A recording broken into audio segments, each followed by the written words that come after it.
We we solve speed because back in 1976, you could have breakfast in London and lunch in New York on the very same morning. But today, that same trip takes twice as long. We are flying slower now than we did 50 years ago. We had this, the Concorde.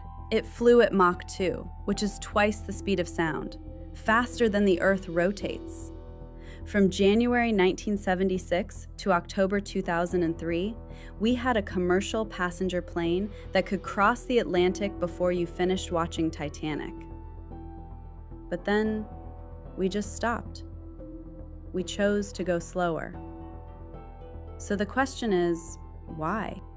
To understand why Concorde died, you have to understand why it was born. And that story, that starts in the middle of the Cold War. In October 1947, Chuck Yeager climbs into the Bell X-1, basically a rocket with wings, and breaks the sound barrier. For the first time in human history, a person travels faster than their own sound. And immediately, the question becomes, well, if a fighter jet can do this, why not a passenger plane? This is the late 1950s, the jet age. Optimism is everywhere. Welcome to the world of Pan Am is buying 707s, and the future is speed. I mean, everything is about going faster.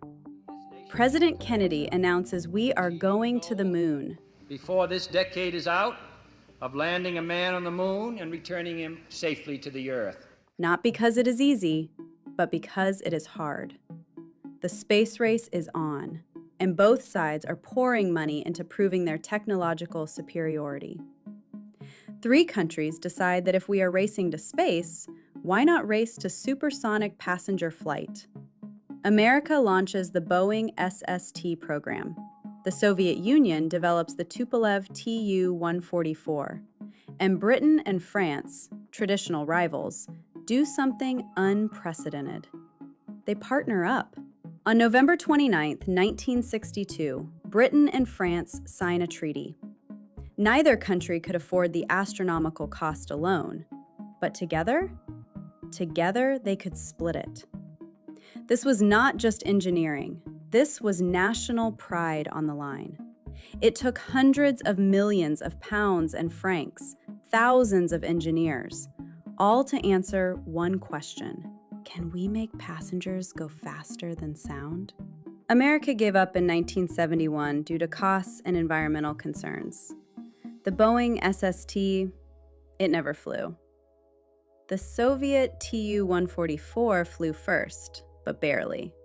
It suffered 2 major crashes, and after fewer than 100 commercial flights, mostly mail and cargo, it was grounded forever. But Concorde? On March 2, 1969, Concorde takes off from Toulouse. It worked. And it kept working. Let me show you what they actually built. Look at the shape. Long, narrow, needle-like. The fuselage is 8 feet 7 inches wide inside, just under 9 feet. For comparison, a 747 is over 20 feet wide. They designed this entire thing without computers. No modern tech, just math, slide rules, and trial and error. The wing is called an ogival delta, triangular with a curved leading edge. This shape was essential.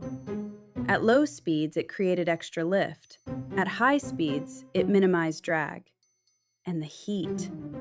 At Mach 2, air friction heats the nose to over 260 degrees Fahrenheit, which means the entire fuselage expands 6 to 10 inches during flight. Pilots said you could feel the heat through the cockpit windows. The window is really hot to the touch. You can't almost keep your hand on it. And you would watch the plane literally grow longer during cruise. The fuel system is brilliant too. Fuel does not just sit in tanks.